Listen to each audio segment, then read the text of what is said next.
Today, we welcomed Meredith and Alex to the show. They're elite CrossFit athletes, business partners, and partners. Tactic Functional Fitness aims to bring uncommonly good fitness to common people. And today we talked to them about weight loss meds, we talked about middle-aged bodies, and we talked about unhinged sex. Well, welcome to the podcast. Super excited to have a conversation with you guys. There's a myriad of topics that we love to cover, but at the moment, our community, in our little bubble of queer middle-aged women, we are obsessed with perimenopause. Anything that has to do with GLP-1, we have a lot of folks who are on that product, and, you know, just hot tips and tricks of like the do's and don'ts. I guess my first question for you guys before we jump in is, do you have a washing machine or do you wash each other's clothes on your abs? Oh, we have a washing machine, Okay. but thank you. Okay. Wow, what a dork. I know I'm a dork, but you know what? You guys should flex. That's Yeah, another one. I liked it. You like that? I liked it. Two in a row. I know. It's like hot couple alert. Excuse you guys. So to kick off, why don't we just start? Tell us a little bit about your story and your journey. For sure. I'll start. It's actually been a while since we've been on a podcast where I've had to run through this. So let's see. 1988, I'm born. I'm just kidding. I won't go back that far. Don't shake your head at the joke. It's just, We're here We're for all it. being Go ahead. silly. so many It's okay. times before. No, I'm from the States. I'm from North Carolina. I grew up there. I went to college there. I spent about 6.5 years working there after college in the biotech, biopharmaceutical sort of space, doing process development for a company that made, really worked with monoclonal antibodies, making therapies primarily for multiple sclerosis, but also has a pretty substantial pipeline in neurodegenerative diseases like Alzheimer's, ALS. Alex and I met, was it 2016? First time we met? I was married at the time to a man, which happens. I mean, that's a very common Happens mistake. to a lot of make. women we know. A lot of, You yeah. make that mistake the first time and then you don't make it again. My wife included. So. Yeah, it's fine. It's part of my story. Alex is not the reason why I became unmarried, but it just is coincidental timing. But we met just briefly in 2016 and then reconnected in 2017 and then kind of played the online dating sort of like I wasn't really out, Alex wasn't really out.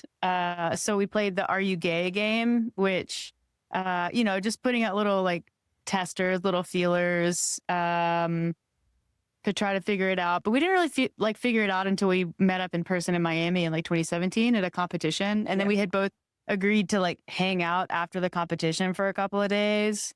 But we were going to share a hotel room, totally platonic because we were just both broke. I love this. Right. What was the competition? The competition was a competition called Wadapalooza, which is a CrossFit competition. It was really big back in the day. I guess it kind of still is big, but it was a really big deal back then. Yeah, and this sounds very we were straight. both- So I'm glad you guys were Yeah. not rushing into The whole sport of, And we both had much longer hair back then. Yeah. So it's we I were mean, masking straight. The whole CrossFit scene is very straight. Even though I think at one point, your year when you competed at the games, it was, I think 30% of the women's field was gay, but just not out. Yeah. So yeah, we met and then, I figured out on that trip that we were surprised, both gay, and started sort of doing long distance dating after that. And then I moved to Calgary in 2017. Assumed that I could get a job in the pharmaceutical biotech space, but that industry doesn't really exist in Canada so much, at least not in a way that suits my expertise and background. So our nutrition company, I was doing that sort of part-time at the time. We decided to start that. Both for me, it was kind of where it was a passion project, but also very much a necessity. I need to have a career or a more substantial job. So that was kind of the origin story of Tactic, and that was 2018. Wait, let's back up a minute. How long were you together when you were like, I'm going to move to Canada? Which great move, by the way. I'm a dual citizen, so I'm just biding my time to get back up there. Probably a year. Almost, yeah. But it was a thing because I didn't want her to move and like uproot her life to be with me. And that felt like responsibility. Yeah. I didn't want it to go sour and then like her have changed her entire life and like move to Canada. So I was like, well, you can't move to Calgary because that's too much pressure. So then she started scoping out the surrounding provinces, which like, I mean, if you're not familiar, they're pretty big. We have like 12. Yeah. So there's really two options. It's not like it's all like side to side. You don't get like around the state of like 4 or 5 options. No, I know. So it's not like someone moving or who lives in Boston. Yeah. It's like, I don't want you to move to Boston, but you can live in Cambridge. Right. You know, like that's reasonable. Nothing is nearby in Canada. Everything's like a 10-hour drive or an airplane ride. Yep. So I was like, I went and checked out Saskatoon. And I don't know if you've ever been to Saskatoon, but it was one of those, the plane landed and I was like, can you just be a bounce pass? Can we just keep going somewhere, literally anywhere else? It's also October. I think Saskatoon is a bit nicer, not in, the early part of winter. And then you checked out Vancouver, but that was too expensive. Yeah. So then I was like, okay, fine, you can move to Calgary, but we're not moving in together. And so she rented an apartment and she slept there. And I think over a year, slept there 2 times. Oh. But it was good to have. It was like, A safety net. pressure. So you had like family, friends, everything there. And Meredith, you had nothing but your apartment. I had nothing. Yeah. Zero. Well, a friend moved with you. I did. I brought a roommate. I convinced someone to move to Calgary with me. So like, I still can't afford a condo by myself. Would you like to move to Canada too? So wait, I have a quick question just for my own knowledge. How easy was it to just move to Canada? Because I feel like a lot of us kind of want to do that right now. It was easier back then. It was easier back then, but it was still super hard. They don't make it easy for Americans and they haven't for a long time. So I had to go through like this company that sets up like working holiday visas for young adults, basically people who want to do a year of touring the country and odd jobs and things like that. So you get a 1-year open work visa that, I mean, you can work, but a legitimate company is not going to hire anyone on that visa. You have to support, like a company like I was trying to go work for has to support permanent residency or a different work visa. So for me, it allowed me to like work at a gym. And that was kind of the extent of it. But it was very difficult to find the company to get that set up. Like you can't go through the normal channels. But basically, as soon as my feet were on the ground in Canada, I started the process of applying for permanent residency. And in Canada, they do a program called Express Entry, where if you have any credentials, work experience that they value, you get kind of fast tracked to permanent residency. And at the time, like I had loads of experience engineering. And even though I wasn't going to work in that field there, like they don't know that. They just want engineers in the country. So they were like, no problem. Like you have a bazillion Express Entry points and we'll get your PR approved in 6 months. And so that's how I got in, and I don't do engineering anymore. Amazing. I have plenty of questions. Yeah. Well, also, as you know, it's this conversation now, especially on social media for women of a certain age, like what should we be eating, doing, the weighted vest walks. Okay, I'm doing them. They hit us hard. I don't care. I'm a basic bitch. But we're seeing so many different things that we're all supposed to be doing. And for a lot of us, some of us have kids or people have stressful jobs and we can't do it all. So it's this question of what do we do? Yeah. So how do you work with your clients that are going through this? And like, what are some, I don't know, quick and dirty tips or myths that you want to bust? But we're very curious. And I also don't want you to say, don't worry about protein, because that's all I've been focusing on number of months. Yeah, the pendulum is certainly swung far to one side when it comes to like the amount of information that's out there. And I think like overall, that's a really good thing compared to where we were like 20 years ago, where it just wasn't discussed. And also like no research is being done. So more information is good. It's just like, what do you do with that? Right. And so I think we always try to start from a place of like validation. Like I think that the fitness and the health industry and nutrition industry can kind of go one or two ways. There are people out there who are just like, it's all in your head. Like you are ignoring other factors. Like it could be completely unrelated to hormones. And they just make women feel very unseen when like there are legitimate changes going on and happening. And that has an impact on most women who go through it. The degree to which the impact is felt can be different, but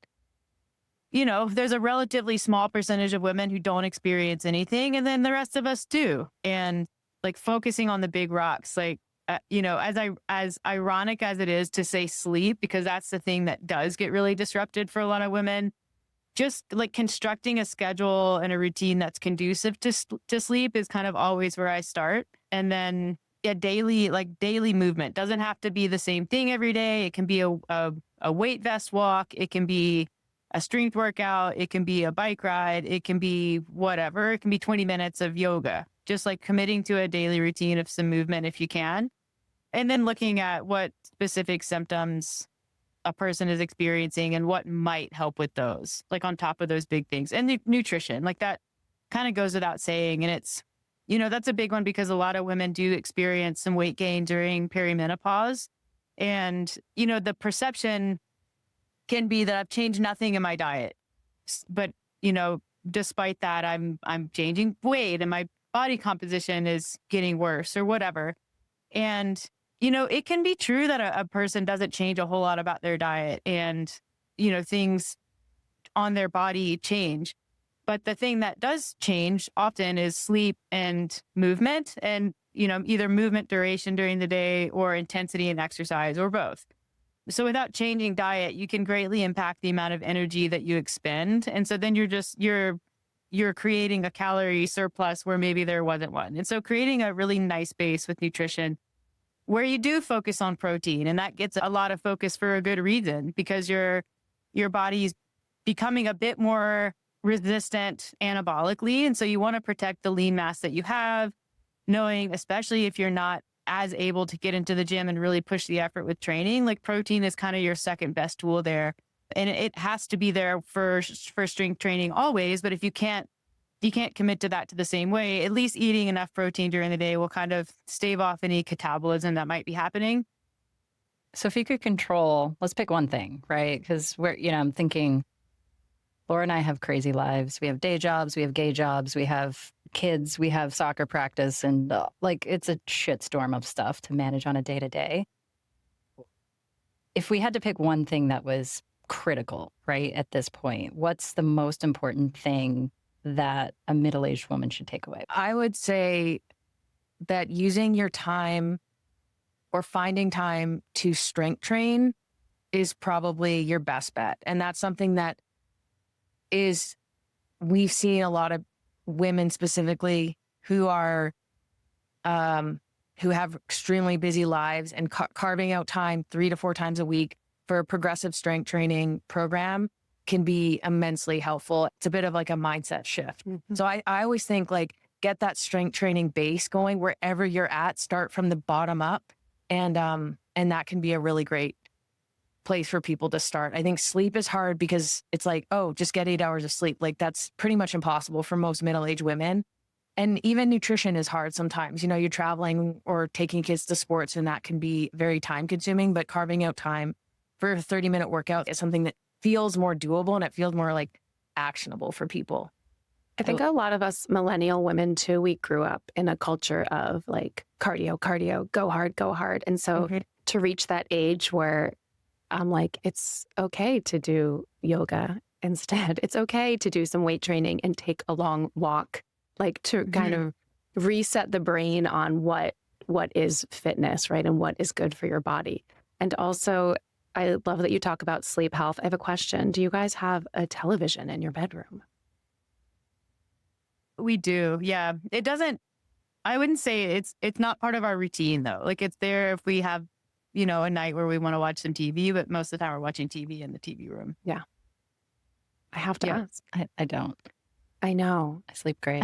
When Sam and I first, you have these like fights when you first get together, like somebody has to win out, and like when my wife and I moved in together, literally right after college. She grew up with a TV in every room in her house. Like, I'm telling you, there were TVs in the bathrooms.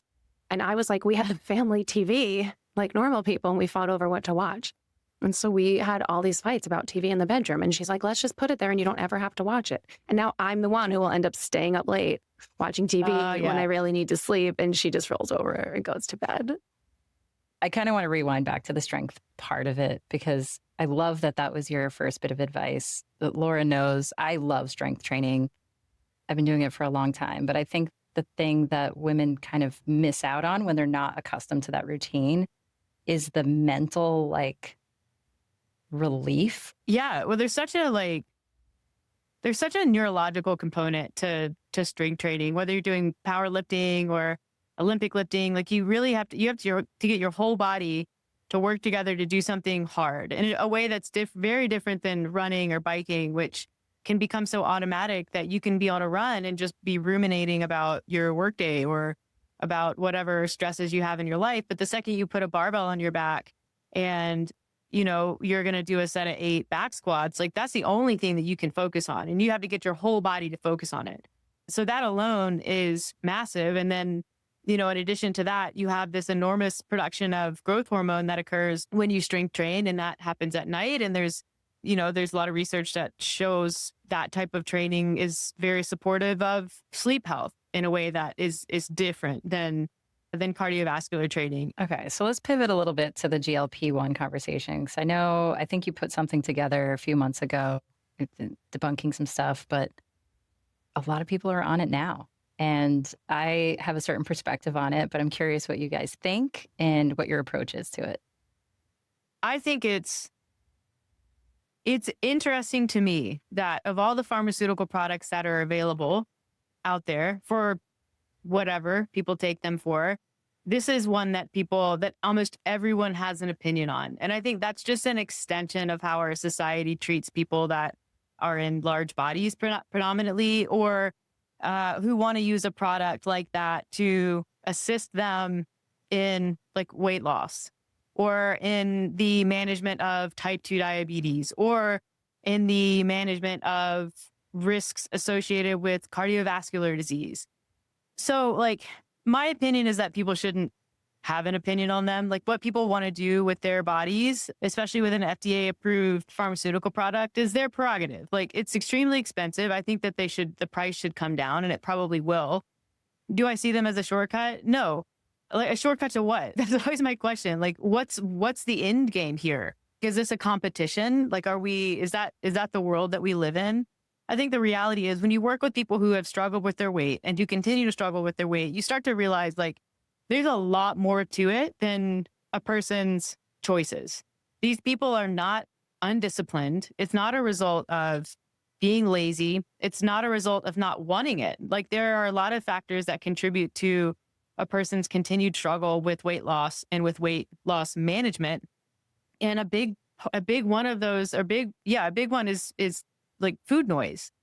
And it's in the brain. And I always like the thermostat example that Stephan Guyenet came up with. And he's basically equated people who struggle with weight loss to having thermostats that are just 10 degrees higher than people who don't struggle. And it's like, imagine you wanted to cool your house off, but you open up windows, you turn on fans, and the temperature starts to drop. And what the house does is it starts running the furnace. And that's the reality of the experience, which is, you can put in all the effort that you want, but eventually the body is going to turn on all these counter mechanisms and make it very difficult to continue progress and potentially to sustain it. So if there's a product out there that can help someone with that, I'm all for it. And like every pharmaceutical product ever that has ever come to market, the long-term safety data will emerge as people use it. Like, that's where that data comes from. And that has always been the case. And every product on it that has out there in the industry, in the market, that has a black box warning, those black box warnings came from people using the products to positively change their lives. And that's part of what you have to accept when you decide to use a product that is new to market. Was that the best answer to that question you've ever heard? You've blown me away. That was so good. Actually, it's funny too, because I found myself, like, the other day judging someone on Instagram who, like, I know dropped a lot of weight, more than they probably needed to. And I was like, oh my gosh, she's too skinny. And then I was like, It's not my fucking business. She doesn't care what I think. It doesn't matter. It's her. Like, everybody should do whatever they want. And this whole, like, if a celebrity loses a bunch of weight, well, how do you think they did it? I don't know. Why does it matter? Exactly. Like, so you do you. I think the benefits are far outweighing everything else that we know right now. And obviously the long-term studies we'll figure out later on, but cardiovascular disease, type 2 diabetes, high blood pressure, like all of these things that are just happening. And your point to the thermostat, I think makes so much sense. That was such a great way to frame it, that it could help a lot of people. And for a lot of women, it's not just about what they look like in clothes. It's literally their health. And I think this is a great avenue to achieve that, given the world that we live in and the lifestyles that we I have a wife who lost a lot of weight using these injections, and she's a big tennis player. And she's like, just my ability to get out there and run around and feel good. She's like, holy shit. And I will also tell you that when she was losing all of this weight, I was like, eat protein, lift weights. And does she listen to me? No. So what do I know? And then all of a sudden she was skin and bones. And I'm like, eat protein, lift weights, like do this, but also do those other things. Yeah, exactly. And, I think that there are a lot of change with women, specifically in perimenopause. There is an increased risk with cardiovascular disease that occurs just as a byproduct of hormonal changes. And there's not a lot that you can do about that. But some of the long-term data, or the intermediate data, I should say, is really, really positive with these compounds from a protective standpoint with CVD risk for everybody and triglycerides and stuff like that. And I don't know if you follow the Nardowski brothers, Dr. Carl and Spencer Nardowski, but they're both physicians who work in weight loss specifically. And they put out really good information. But, one of them posted last week, there's going to be some really, really interesting data that comes out on microdosing these GLP-1s, not for weight loss, but for the protective benefits with CVD, with obviously diabetes. There's potentially some protective things that occur with cancer prevention. There's going to be some neat data that comes out, and that's not to say it's all going to be positive, because it rarely is. But yeah, I would just hope people stay open-minded to it. I think there is definitely still a place for lifestyle factors like eating protein and lifting weights, and just making sure that you're protecting your bones, and I don't know, just taking care of stress levels and all this stuff. It's not like a cure-all, but I agree with Meredith. I think there's so much shame involved with just bodies and body weight, but then in choosing this option to make their lives better, whether it's, to improve their health in some way or to lose weight, it doesn't really matter. And I think sometimes when people talk about it, I ask them, if somebody is struggling with mental health, like depression or anxiety, and they go on an anti-anxiety drug, is that a shortcut? Does therapy no longer play a role in improving their lives? Can you not have both together? And I think there's still even some stigma attached to those types of drugs, not as much as GLP-1s, but I think eventually, hopefully, we'll get to a place where, it's less. And then, of course, there's more information that comes out. I love that. That's a really good point too, because there's already so much shame in living in a female body and living in a queer body. There's enough. We got enough shame. There's enough here. going on. So we're at time where, we're going to ask you some fun questions. Okay. First, celebrity crush. Helen Hunt. Her, in Twister, Joe. First one. Wow. Nice. That was quick. I'm that's great. Very surprised that came to me. So that was quick. Helen Hunt. I'm embarrassed to say, I think mine was Zac Efron. I don't think that's embarrassing. He's a handsome man. He also kind of looks like a lesbian. Yeah. I mean, when he had that hair. Nice. Yeah. Yeah. He's big. He's big now. I like the mustache. I'm a big fan of the mustache. So I like mustaches too. Yeah. Okay, guys. Okay. Sorry, Zac Efron. I do not apologize for liking the stash. She has a Tom Selleck pillow on the couch in her living room with the stash and the abs. Yeah. And he's in a thong. He is in a thong. Throw that out there. Okay. The first queer bar you ever went to? I went to one in Edmonton in law school with a person that I had a crush on. I can't remember what it's called. I think maybe Twisted, but that might be the Calgary That's bar. one in Calgary. Okay, it's not called Twisted. It's another one, but I don't remember. So yeah, one in Edmonton. Mine was Legends in Raleigh, North Carolina. Raleigh, I have friends who live there. Does it still exist or did it die? Does. No, it's Okay. still there. Yeah. It's mostly for gay men, but when you live in the South, then you're either out or you're closeted and you're gay. Well, you just take what you can get. So you go to gay men Exactly. bars. I think I went to so many, like when I was in college in Boston, I went to so many gay bars with my gay guy friends. I 'Cause it's just probably what you did. passed you at a bar and we didn't know each other at that time. Well, they were like hardcore, like gay. They were for gay men. I remember one time meeting my friend there and he was, of course, late. And this guy with a mustache comes up to me and goes, "You're in the wrong bar, honey." What's the one stereotype about queer women you secretly love? That they're handy. I was gonna say that they like going to Home Hardware. Uh-huh. Yeah. On the same page. Yeah. Perfect. Yep. Fantastic. I'm not handy at all, Not at all. but I Same. support her handiness. Loves a I hardware. I sometimes go to the hardware store to buy stuff for her projects. So that's like how I get Mhm. involved. That's She likes to handy put her- adjacent. What's your queer superpower? Does it that I'm handy? Does that count? Yeah, can That I'm actually a really handy lesbian? Like, how handy though? On a scale of I need to replace this faucet to I need to put some crown molding in. Like, where are you? Both of those things. But with a So- lot of help from YouTube. Yeah. I mean, that's why it's But- there. Not as much help. My dad was a builder.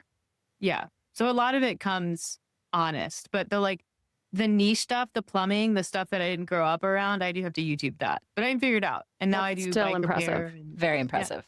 Mhm. Okay. What makes you go from 0 to unhinged? Like in a good way or bad way? Maybe you should answer it for each other. The answer to that is probably I would repetitive. say honestly, just telling you you've done something wrong. Isn't that any partnership? Doesn't It's even not matter. that it's how you tell me. It's how you say it. I love this. Yeah, that. Perfect. that. Got it. I feel like And I then, just like, had this double- conversation. Triple, quadrupling down on it. That's like, Yeah. that ramps her up nice. It's always look, the fights always become about not the thing, but like how the fight Yeah, is happening, the how things are delivery. being brought up. Yeah. You're like, no, I Wait. just need you to validate, but I'm not going to validate if something is completely fucking incorrect. But it Okay, is wait. correct. I feel like both of those are the gayest answers we've heard yet. And I was like kind of loved it. hoping, I was kind of hoping you'd say something like in the sexual sense, but Please elaborate. Please go on. I'm so confused. 0 to unhinged. Now I was just need to know. hoping you take a completely different turn in answering that question. Oh, Like what turns me on? oh, you meant so you were hoping like unhinged and like but the unhinged Positive has such way. a negative. Yeah. That's like, Yeah. yeah, Could be viewed as positive. Unhinged raw sexual energy. I mean, yeah. inquiring minds want to know. Yeah, take it there. I don't think we've ever had unhinged sex though, and so that's like if we had, I would maybe have. It's all relative, Meredith. I know. I know. I know. My wife makes fun of me because I'm like, I would always just want to be in a bed. Like, what is more comfortable than having sex in a bed? She's like, you're not adventurous. I'm like, no shit. Put me You're in a like, bed. okay, but how about a couch? No, the bed. So narrow. It's too narrow and too tall. Too tall. Can't do a pull up. Can't have sex on a couch. What I'd love to ask you guys, where can we follow you? Where can we reach you? Where can people move to Canada to then join all your programs and pay you all the money? Yeah, our programs are all virtual, so you don't have to move to Canada, but you can. We are located in Fernie, British Columbia. We don't have an in-person business, so don't show up at our house and be like, "Is this where your gym is?" Because the answer is yes, but Also, you're no. not invited. The best place to find us online is Instagram. Our handle is Tactic Nutrition. Our two websites for our two companies. One is tacticmethod.com. That's our main nutrition company. And then the other one is tacticworksout.com. That's our fitness company. You can find us online. I am Meredith Root at Meredith_Root. Alex is AA Parker 1 on the old Instagram. Nailed it. Nice. And I think that's it. I think that covers it. Yeah. You can figure out how to get in touch with us on the websites too. So. This conversation was so fun. Thank you both so much. Yeah, thanks for having us. For having us. Thanks to Meredith and Alex for teaching us about reducing the stigma of living in our bodies. And thanks to you for listening to Unseen, Queer Millennial Life Unfiltered. Don't forget to subscribe to our show wherever you get your podcasts. This podcast is powered by Pink Robin. Follow us on social media at Pink Robin Shop.